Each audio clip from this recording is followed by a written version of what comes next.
Vamos que vamos, gente. Vamos para mais um podcast do esporte e temos um campeão, né? Temos o campeão da Copa do Brasil, o Flamengo, se sagrou campeão da competição para cima do Corinthians em disputa de penalidades, né? Um jogo que, cara, parecia que tudo conspirava a favor do Flamengo. O gol saiu no comecinho do jogo, teve gol impedido, o Corinthians cresceu, fez um empate no segundo tempo, no final do segundo tempo, conseguiu um empate no final do segundo tempo, e aí parecia, né, que a maré virou. Parecia que o Corinthians estava com o momento da partida, mas na disputa das penalidades o Flamengo teve a competência e teve a incompetência também dos jogadores do Corinthians, a colaboração dos jogadores do Corinthians para o Flamengo conquistar essa taça. Vai a Libertadores de 2023, não é o primeiro classificado, né? O Palmeiras na rodada do Brasileirão, com a derrota do Galo, já tinha se classificado, né? Eu procurei informação antes de falar qualquer bobagem. O Palmeiras já estava classificado para a fase de grupos e o Flamengo agora conquista sua vaga com esse título da Copa do Brasil, uma premiação bastante interessante, né? Para lá de generosa, se é que a gente pode dizer assim. E pro Corinthians, cara, também não foi a premiação de campeão, né? Deixa eu pegar aqui, eu tinha os números aqui, agora eu passei. Ih, cara, deixa eu puxar pra não, né? Pra gente não sair falando bobagem aqui. Eu tinha os números fáceis, não tenho mais, né? Não tenho mais, tava tudo aqui, mas não tenho mais não, hein? Deixa eu procurar só pra... Aqui, achei, pô. Bom que vamos. O Flamengo faturou aí 60 milhões de reais e o Corinthians pouco mais de 25 milhões. Então, para o Corinthians também é uma premiação bastante interessante. Óbvio que pelas contratações que foram feitas, pelo investimento que foi feito, e isso a gente foi falando ao longo da temporada inteira, é muito desse investimento, dessas apostas que o Corinthians foi fazendo, né? Muito passava pela conquista de um título, mas eu acho que o Corinthians vem fazendo, né, uma temporada interessante. Assim, também é muita presunção a gente achar que com um monte de contratação, é óbvio que pelo investimento que foi feito, para um retorno imediato e para a dívida que o Corinthians tem, a gente fala muito passa pela conquista de um título, mas tem um vice-campeonato. Se ter aqui, pô, pouco mais de 25 milhões é uma grana bastante interessante. Foi para as quartas de final da Libertadores, está no topo da tabela do Campeonato Brasileiro também. Então, topo G4 no caso, né? Então, que topo mesmo é o Palmeiras, o rival do Corinthians.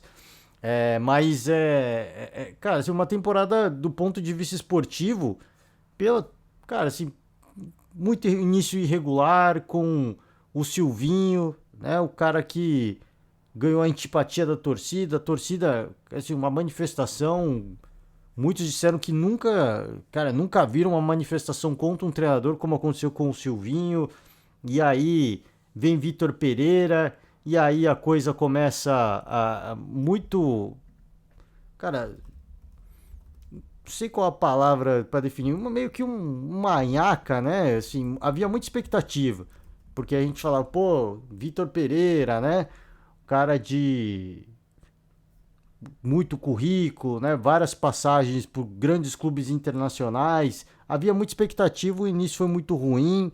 Ele não fez o time engrenar, demorou muito. Eu acho que talvez a melhor partida do Corinthians nessa temporada tenha sido o segundo tempo dessa partida contra o Flamengo. Então mostra que é um time que evoluiu. Eu acho que demorou um pouco para evoluir, mas evoluiu.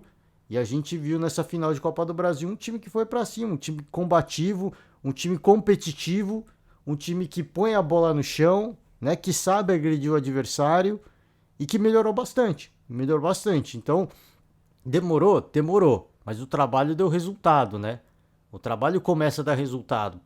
Assim, elimina-se os problemas de lesão, né? Os problemas de lesão começam a diminuir, o time começa a ter mais sequência, os jogadores começam a ter mais sequência e é natural. Tudo isso é natural. O Corinthians, um dos aspectos do Corinthians não ter na minha opinião, isso é apenas minha opinião, não ter engrenado ao longo da temporada foi justamente a gestão do elenco, as constantes lesões que foram acontecendo ao ano da temporada, a dificuldade do Vitor Pereira poder escalar um time e repetir esse time, porque o time não tinha condições de repetir uma partida. Ainda não tem, né? Se a gente for parar para pensar, vários jogadores que jogaram essa final não jogarão de titular na próxima. Ainda não tem. Mas com a sequência do trabalho, a mescla de jogadores, né, o misto que o Vitor Pereira foi fazendo, o time foi melhorando. Foi melhorando, nunca convenceu, né? Vamos ser bem sinceros, nunca convenceu, mas foi melhorando. Foi melhorando, foi dando sinais cada vez maiores de que o Corinthians iria ser um time muito competitivo nessa final. A gente falou, o Corinthians da Libertadores, muito diferente do Corinthians que o Flamengo enfrentou. E até o momento do próprio Flamengo, que não fez um segundo tempo legal. Né? O primeiro tempo do Flamengo foi muito bom. O sonho, assim, o roteiro dos sonhos do torcedor rubro-negro. Né? Aos 7 minutos e pouco, um passe magistral do Everton Ribeiro e o Pedro faz o gol na saída do Cássio. Depois chegou até a fazer o segundo com o Arrascaeta, né? No lance, a arbitragem marcou impedimento do Gabigol. Eu acho que o Gabigol vai reclamar e com todo, cara, assim, sincero, honestamente, com toda a justiça, eu espero que o Gabigol reclame desse lance de impedimento, porque mais uma vez, né, ele tá envolvido num impedimento bastante polêmico. Na minha opinião, o Fábio Santos dá condição nessa marcação de impedimento do Gabigol, que o Arrascaeta acaba fazendo gol. Mas você vê as linhas, como os caras traçam a linha ali, cara, pra mim, mesma linha, tá? Mesma linha. Enfim, né, o gol foi anulado, o Flamengo chegou a fazer outro, também foi anulado também.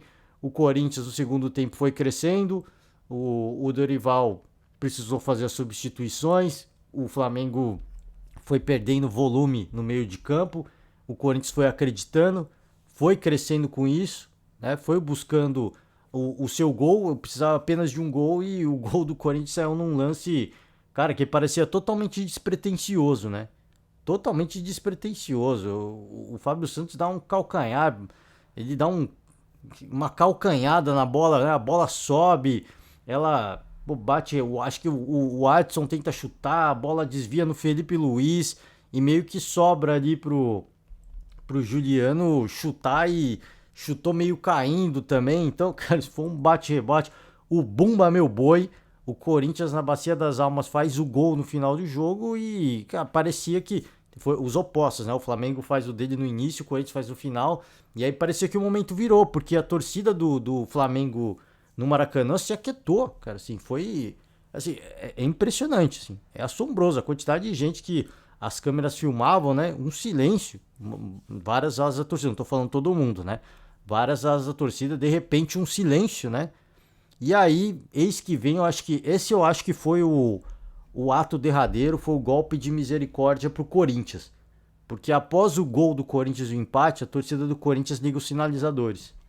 E o árbitro para a partida até o sinal.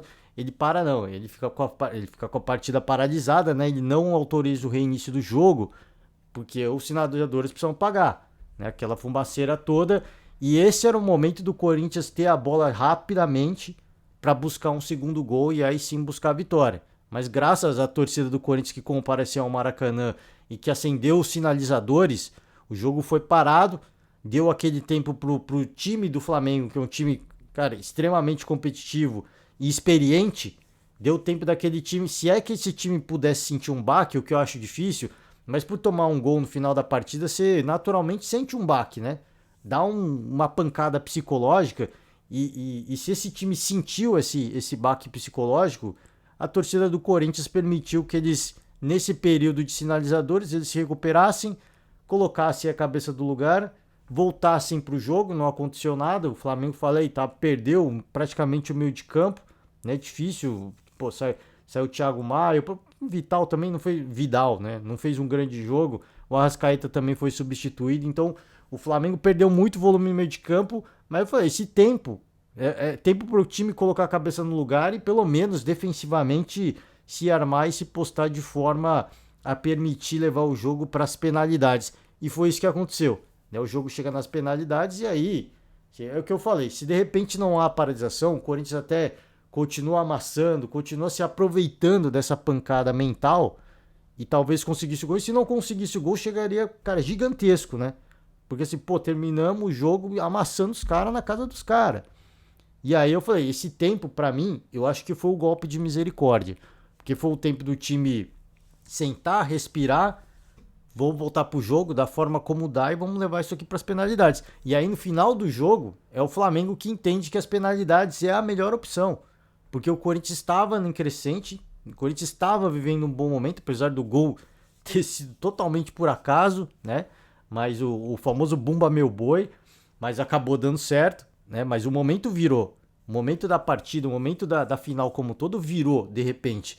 Então naquele momento, o time do Flamengo, pô, agora sim, pra gente, pro torcedor não, obviamente, pro torcedor é sempre um sofrimento.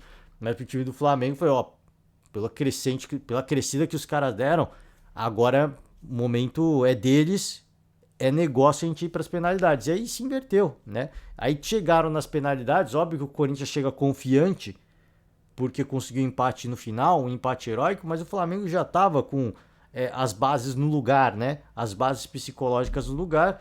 A disputa começa com o Fábio Santos, cobrou bem, mas o Santos, o goleiro do Flamengo, vai bem na bola, também mais um pouquinho ele chegava, não chegou.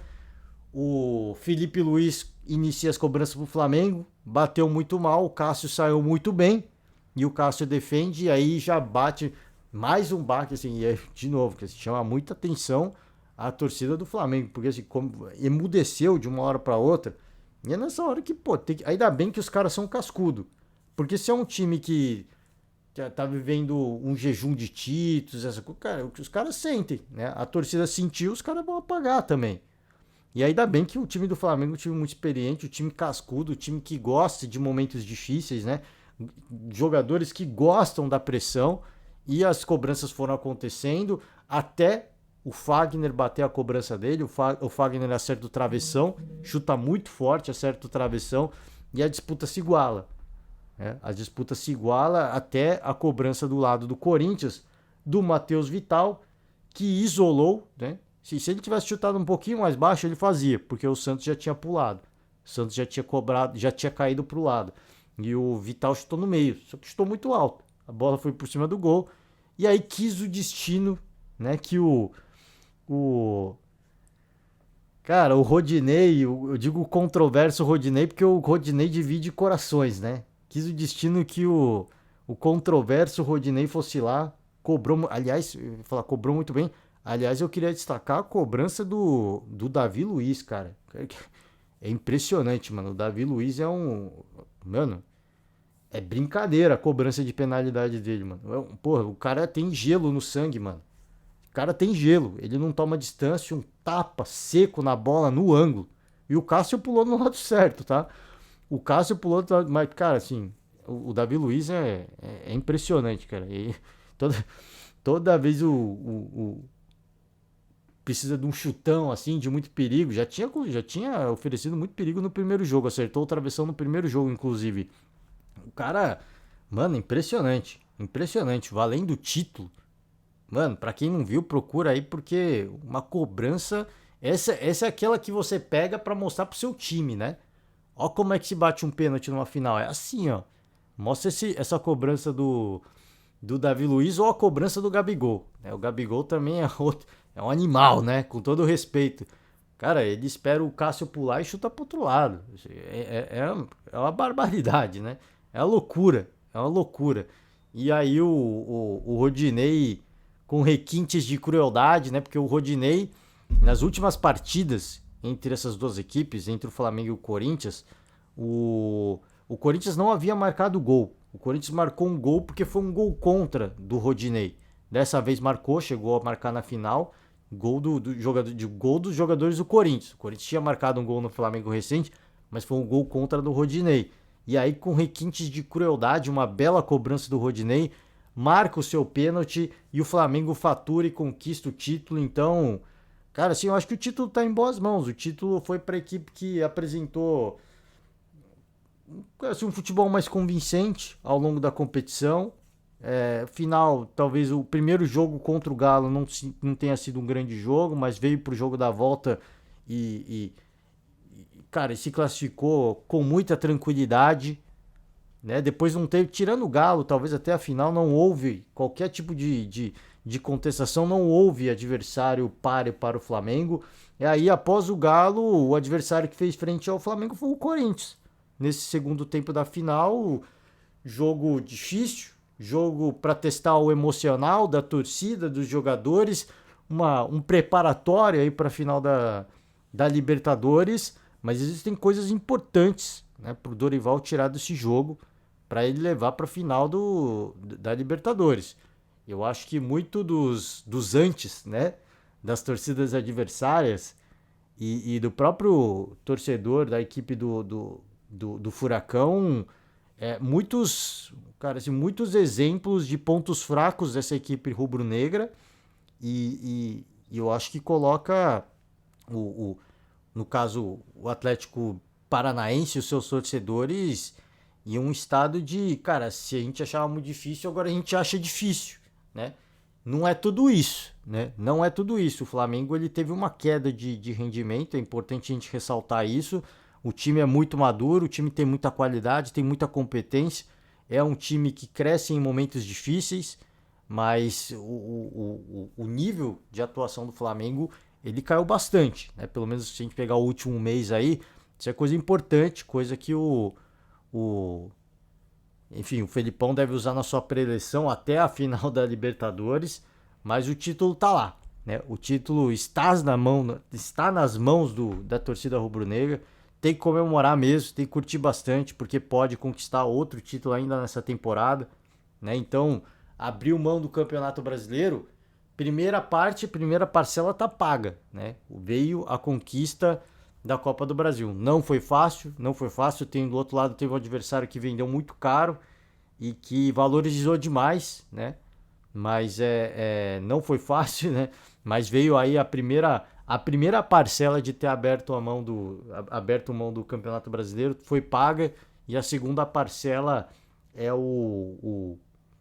a final da Libertadores, é a disputa do título da Libertadores, né? Há quem diga que se o Dorival eventualmente ganha as duas taças, pode pintar um convite para a seleção, né? Eu não acho absurdo. Eu não acho absurdo. Eu só acho que essa queda de rendimento do Flamengo é importante para avaliar se realmente o Dorival é o cara certo ou não para liderar a seleção brasileira. Óbvio que uma seleção brasileira você precisa de um cara conciliador e um cara que vai dar jeito no curto prazo. Foi isso que o Dorival fez, né, com o Flamengo quando ele chegou na Gávea, né?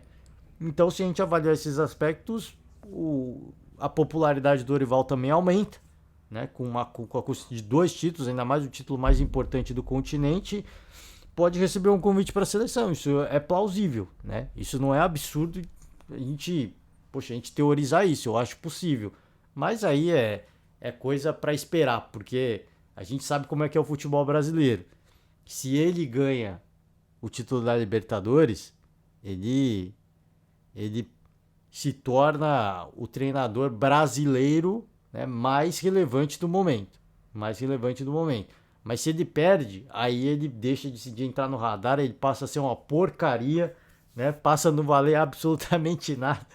Então, assim, é esperar, é dar tempo ao tempo. O Flamengo, cara, assim, é um time que dispensa qualquer tipo de comentário, é um baita time, é um baita time. Primeiro tempo a gente viu isso, segundo tempo ficou claro que com a ausência de algumas peças esse time perde qualidade, perde poder de meio campo, mas o Corinthians teve uma crescente importante, um time que não se abateu. Acho que é para o torcedor da Fiel ficar animado, com uma perspectiva de um ano que vem bastante promissor, e eu acho que sim, é para o torcedor se animar, né? Mas muito vai passar também pela permanência ou não do Vitor Pereira, né? E se não ficar, quem é que vai vir?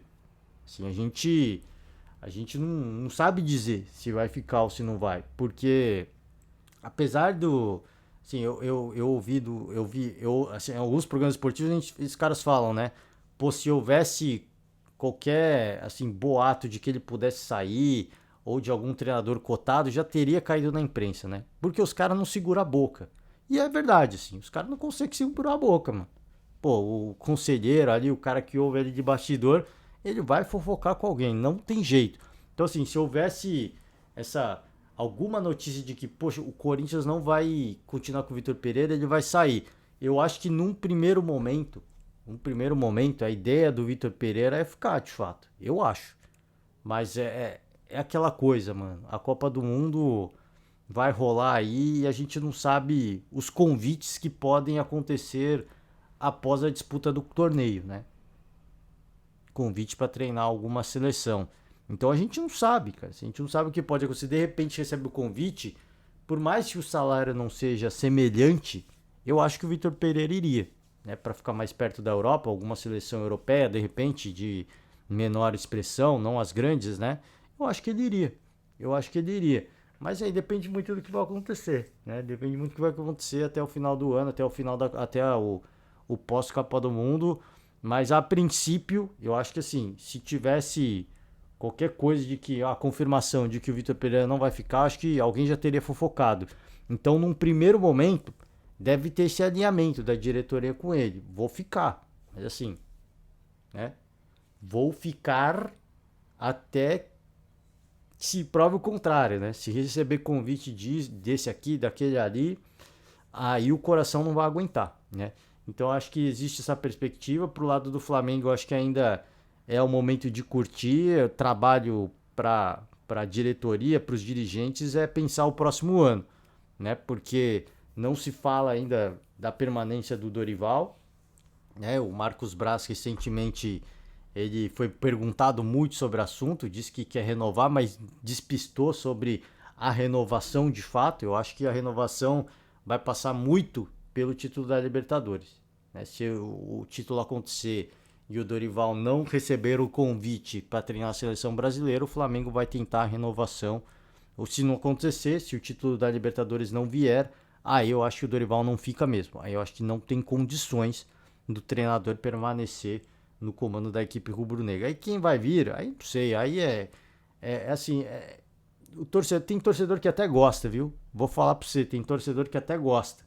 Quando o time sai pro mercado, né? E aí quando demora pra contratar, fica bravo. Mas quando o Flamengo vai pro mercado, ele fica naquela expectativa de que vai vir, vai trazer um cara de fora. Os mais saudosistas ficam sempre na esperança da chegada do Jorge Jesus. Então, eu acho que tem torcedor aí que nem quer a permanência do, do Dorival, nem é porque não gosta do Dorival, é porque gosta do Flamengo mexendo com o mercado, né? Porque mexe com o ego de torcedores também. Pô, meu time tem condições de ir pra Europa, tem condições de contratar um jogador que joga na Europa, né? Dá para bater de frente não com os grandes do mercado europeu, mas com os times de médio para baixo do mercado europeu, né? Então, assim, tem torcedor que se anima, né? E fica ouvindo, né? Esses setoristas, né? Que cobrem o mercado e fica ouvindo esses caras a semana inteira, né? Então fica sempre nesse estado de empolgação, na expectativa de vir uma grande contratação. Enfim, assim, eu acho que falei e vou repetir. Acho que o título está em boas mãos. O Flamengo fez uma Copa do Brasil. Assim, foi o time mais, cara, assim, na minha opinião, mais incontestável da competição. Ele foi o mais regular, apresentou durante boa parte da competição, boa parte não, mas pós-Dorival, o melhor futebol da competição, e até do Brasil de uma forma geral, né? Os 2 meses aí após a chegada do Dorival, apresentou o melhor time, o futebol do Brasil. Então o título está em boas mãos. E pro lado do Corinthians, eu acho que esportivamente a temporada tem sido não um sucesso, mas tem sido muito interessante, né? Esportivamente, eu acho que foi um resultado bastante interessante, né? E uma promessa de que o ano que vem certamente será melhor, mas para ser melhor, muito vai passar pela permanência de muita coisa, de vários jogadores e também dessa comissão técnica, porque a gente sabe que a troca de comissão técnica ela nunca é benéfica, né? E o próprio Corinthians sentiu isso na pele no início do ano. E o Flamengo sentiu também. Então tem muito exemplo de que essas trocas de treinadores, né? Ela movimenta o mercado, deixa o torcedor animado, mas ela nem sempre é benéfica para a equipe e pode custar, né? títulos, pode custar uma temporada, enfim, né? Enfim, é isso, gente. Por hoje eu vou finalizar. Foi um bom jogo, foi uma grande final, né? Os dois jogos foram muito bem disputados, foram competitivos, as equipes competiram, era isso que a gente queria ver. Eu tinha falado após o primeiro jogo, não sei quem vai ganhar, não sei se vai empatar, não sei se vai para as penalidades, mas eu tô sentindo que vai ter gol. E teve gol, teve gol. Um de cada lado. Eu achei que o Flamengo ia fazer 2 pelo menos, né? Não, e aí de novo, não tô dizendo que o Flamengo ganharia por 2 gols. Eu tô dizendo que eu achava que o Flamengo marcaria 2, mas que seria absurdo também o Corinthians marcar 2, né? Mas achava que teriam mais gols, chegou até a marcar. Eu falei, eu acho que o impedimento ali do Gabigol muito questionável, tá? Muito questionável, mas enfim, foi uma grande final, foi uma final digna. Eu acho que não foram duas equipes que não foi um jogo em que uma equipe só atacou, outra só se defendeu, um jogo que as duas equipes só se defenderam. Tiveram momentos, as duas equipes tentaram buscar o gol, tentaram buscar o título nos dois jogos, e o resultado veio nas penalidades aí para coroar e para testar o coração de muitos torcedores, tá? Então é isso. O torcedor corintiano, obviamente, vai ficar na bronca com o Fagner, vai ficar na bronca com o Matheus Vital. É difícil, a gente sabe que é muita paixão envolvida, né? Mas do outro lado tinha um adversário muito competente, né? Então a torcida também. É difícil falar. Cara, é fácil falar daqui, né? Você ficar falando tenha paciência, né? Dá uma moral pro cara, dá aquele apoio. A gente sabe que é difícil, mas do outro lado eu tinha uma equipe também muito competente e assim, né? Torcida das grandes massas e jogo na casa do rival. Então, cara, é óbvio que vem sempre uma decepção, mas a promessa de um 2023 melhor assim, ela é gigantesca, né? Esportivamente falando, ela é gigantesca. Então é isso, gente. Agora sim eu finalizo. Flamengo campeão da Copa do Brasil, né? Primeiro título aí do Flamengo. E primeiro grande título, né? Primeiro título, né? Porque acabou derrotado no Carioca, acabou na final, né? Perdendo o título pro Fluminense, perdendo a Supercopa pro Atlético Mineiro. Então vem um grande título agora, né? Pra torcida dar uma acalmada, um pouquinho, baixar um pouquinho, né? A bola até a final da Libertadores. Tem muita coisa pela frente pro rubro-negro carioca. Noite de quinta-feira, partida de atraso aí do Campeonato Brasileiro, São Paulo e Coritiba. Amanhã a gente tá de volta. A gente tenta voltar amanhã para falar um pouco desse jogo e é isso. É isso. Falei demais, já me estendi demais, me delonguei muito. Vou fechando por hoje. Valeu. Forte abraço para todo mundo. Vamos acompanhar esse jogo do São Paulo e amanhã a gente volta para falar um pouquinho mais sobre este jogo. Tá certo, gente? Valeu demais. Forte abraço a todos e até amanhã. Tchau.